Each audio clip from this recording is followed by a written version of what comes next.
ఢిల్లీలో బీజేపీ మా చేతుల్లో ఉంది, మేము ఏం చెప్తే బీజేపీ ప్రభుత్వం ఆ పని చేస్తుందని, మా చేతిలో ఎంపీలు ఉన్నారు కనుక, కేంద్ర ప్రభుత్వం మా చేతిలో ఉంది కనుక ఖచ్చితంగా మేము ఆడిందే ఆట పాడిందే పాట అని ఒక ధైర్యంతో ఇలా లోకేష్ గారు మాట్లాడుతూ ఉన్నారు. మరి లోకేష్ గారు ప్రాజెక్ట్ కట్టి తీర్థం, అనుమతులు తెచ్చి తీర్థం అని ఆయన మాట్లాడితే రాష్ట్ర కాంగ్రెస్ ప్రభుత్వం ఎందుకు ఇప్పటివరకు స్పందించలేదు? ఎట్లా కడతావు, మా తెలంగాణ హక్కుల సంగతి ఏంది అని ముఖ్యమంత్రి మాట్లాడాడు, నీళ్ళ మంత్రి మాట్లాడాడు, కాంగ్రెస్ పార్టీ నుంచి కూడా ఎవరు మాట్లాడరు. అంటే దీన్ని బట్టి ఏమర్థమవుతుంది?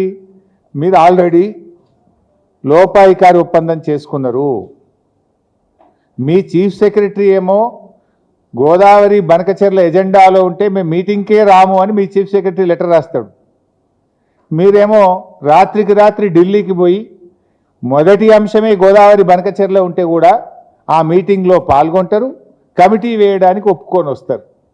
నీ ధైర్యం చూసుకొని నిన్న లోకేష్ గారు మాట్లాడారు, బనకచెర్ల కట్టి తీర్థం, ఎవడు అడ్డొచ్చినా కట్టి తీర్థమని మాట్లాడుతూ ఉన్నారు. మరి నువ్వు ఎందుకు మాట్లాడు? ఎందుకు ఈ రాష్ట్ర ప్రభుత్వం నోర్లు మూసుకున్నది అని నేను అడుగుతా ఉన్నా. అంటే ఇలా బనకచెర్లపై చంద్రబాబు నాయుడు గారి బుల్డోజింగ్ విధానాలకు కాంగ్రెస్ బీజేపీల మౌనం నుంచే, వీళ్ళ లోపాయికారి ఒప్పందం నుంచే ఇవాళ తెలుగుదేశం ప్రభుత్వం బుల్డోజింగ్ విధానాలు పాల్పడతా ఉంది. మీరు సహకరించడం వల్లనే అంత ధైర్యంగా ఈరోజు వాళ్ళు మాట్లాడుతున్నటువంటి పరిస్థితి ఉంది.